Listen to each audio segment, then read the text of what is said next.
लखनऊ से बड़ी खबर मिल रही है। निकाय चुनाव में ओबीसी आरक्षण का मामला। ओबीसी आरक्षण पर आयोग गठित। योगी सरकार ने आयोग का गठन किया है। सरकार ने 5 सदस्यीय आयोग का गठन किया है। 6 महीने के लिए आयोग का गठन। रिटायर्ड जस्टिस राम अवतार सिंह होंगे आयोग के अध्यक्ष और रिटायर्ड आईएएस चौप सिंह वर्मा होंगे आयोग के सदस्य। रिटायर्ड आईएएस महेंद्र सिंह आयोग के सदस्य होंगे। ब्रजेश कुमार सोनी, संतोष कुमार विश्वकर्मा होंगे आयोग के सदस्य। देश में निकाय चुनाव में ओबीसी आरक्षण तय करने के लिए योगी आदित्यनाथ ने पिछड़ा वर्ग आयोग का गठन किया है। पूर्व न्यायाधीश जज राम अवतार सिंह की अध्यक्षता में 5 सदस्यीय आयोग सरकार ने बनाया है। ये आयोग निकाय चुनाव में ओबीसी आरक्षण के लिए सर्वे करेगा। आयोग का कार्यकाल 6 महीने का होगा। आयोग में चीफ रिटायर्ड जज राम अवतार सिंह के अलावा रिटायर्ड आईएएस चोप सिंह और इस वक्त पिछड़ा आयोग के अध्यक्ष राम अवतार सिंह जी हमारे साथ जुड़ गए हैं। राम अवतार सिंह जी, जिस तरीके से ये आयोग का गठन किया गया है, अब कैसे ये पूरी प्रक्रिया चलेगी और इसमें कुल 5 सदस्य हैं, कैसे ये काम करेगी?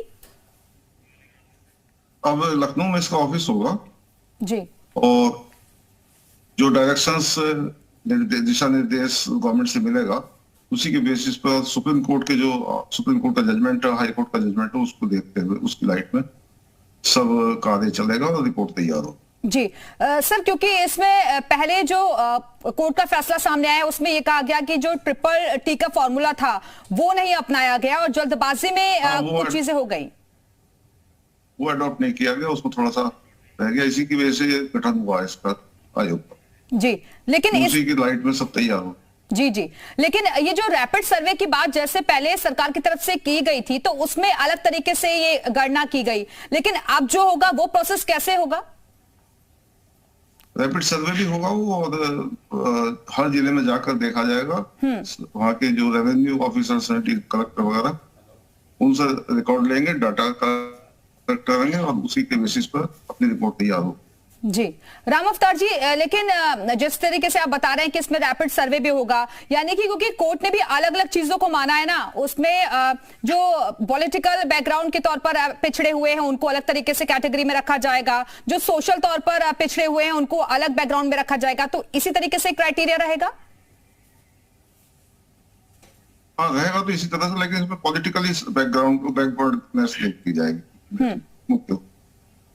इसमें जो लिखा है पॉलिटिकल बैकवर्डनेस का देखा जाए जी, और चीजें भी देखी जाएंगी इसमें।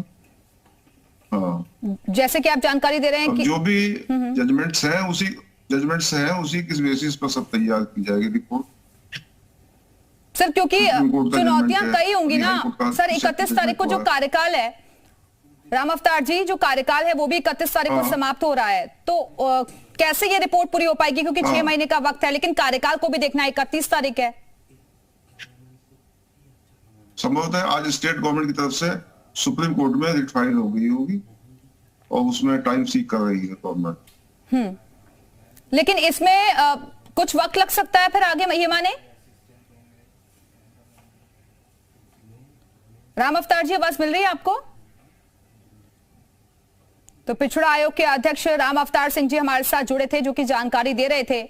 आपको बता दें कि आयोग का गठन किया गया है और 5 सदस्य इसमें नियुक्त किए गए हैं। 6 महीने के लिए आयोग का गठन हुआ है, जिसमें रिटायर्ड जस्टिस राम अवतार सिंह होंगे आयोग के अध्यक्ष, जो कि कुछ वक्त पहले हमारे साथ जुड़े, उन्होंने पूरी जानकारी दी है। और रिटायर्ड आईएएस चौप सिंह वर्मा होंगे आयोग के सदस्य। इसके साथ ही रिटायर्ड आईएएस महेंद्र सिंह आयोग के सदस्य बनाए गए हैं। ब्रजेश कुमार सोनी को भी जिम्मेदारी सौंपी गई है सदस्य के तौर पर। संतोष कुमार विश्वकर्मा होंगे आयोग के सदस्य।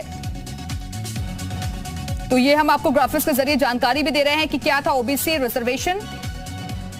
और राम अवतार सिंह जी एक बार फिर से हमारे साथ जुड़ गए हैं। राम अवतार सिंह जी, आप अपनी बात कुछ कहना चाह रहे थे, कंप्लीट कर लीजिए। चुनौतीपूर्ण कार्य है, काफी उसमें परिश्रम करना पड़ेगा और सुप्रीम कोर्ट, हाई कोर्ट के जो जजमेंट्स हैं उनकी लाइट में और स्टेट गवर्नमेंट के जो दिशा निर्देश हो उसको देखते हुए सब तैयारी करनी पड़ेगी और उसमें रिपोर्ट तैयार हो। और रिपोर्ट के बाद ही इलेक्शन संभवतः चुनाव होगा। वैसे सुप्रीम कोर्ट का जो आदेश होगा आज शायद फाइल हुई होगी सुप्रीम कोर्ट में, जो भी सुप्रीम कोर्ट का दिशा निर्देश होगा फिर उसके बाद। और सुप्रीम कोर्ट में जाने का मतलब तो यही हुआ कि स्टे के लिए अर्जी दाखिल होगी। हाँ, वो क्योंकि स्टेट हाई कोर्ट ने आदेश किया है कि इलेक्शन तुरंत कराएं। अब इतनी जल्दी इलेक्शन कराना मुश्किल होगा जब तक ये आयोग की रिपोर्ट नहीं आ जाती, बैकवर्ड का ओबीसी का डाटा वो कंप्लीट नहीं हो जाता, तब तक इलेक्शन कराना मुश्किल होगा। इसीलिए शायद वो सुप्रीम कोर्ट में फाइल हुई है। बिल्कुल सर, लेकिन क्योंकि राज्य सरकार की तरफ से पूरा क्लियर कर दिया गया है पहले ही कि बिना ओबीसी आरक्षण के तो हम चुनाव में जाएंगे नहीं, यानी कि अब ये माने कि ये जी जी, यानी कि ये माने कि आप चुनाव आगे के लिए थोड़े टल चुके हैं। हाँ, टल ही चुके हैं, बस ये समझिए। अगर सुप्रीम कोर्ट जो आदेश करेंगे वो डायरेक्शन जो भी होगी वो उसके अनुसार होगा, लेकिन गवर्नमेंट की तो यही मंशा है कि ये पहले डिसाइड हो जाए ओबीसी का वाला मैटर, उसके बाद इलेक्शन हो। लेकिन राम अवतार जी, कई ऐसे एरियाज जो हैं वो परिसीमन के बाद जुड़े भी हैं, तो उसमें भी बदलाव हुआ है, तो उसके लिए भी अलग से उनको मॉडिफाई करके उन चीजों को देखकर भी आप लोग रिपोर्ट तैयार करेंगे। हाँ, उसी सब चीजें देखकर सभी चीज देखी जाएंगी। तो यानी कि आप लोगों की भी कोशिश ये रहेगी, क्योंकि 6 महीने का ये वक्त है, लेकिन 6 महीने से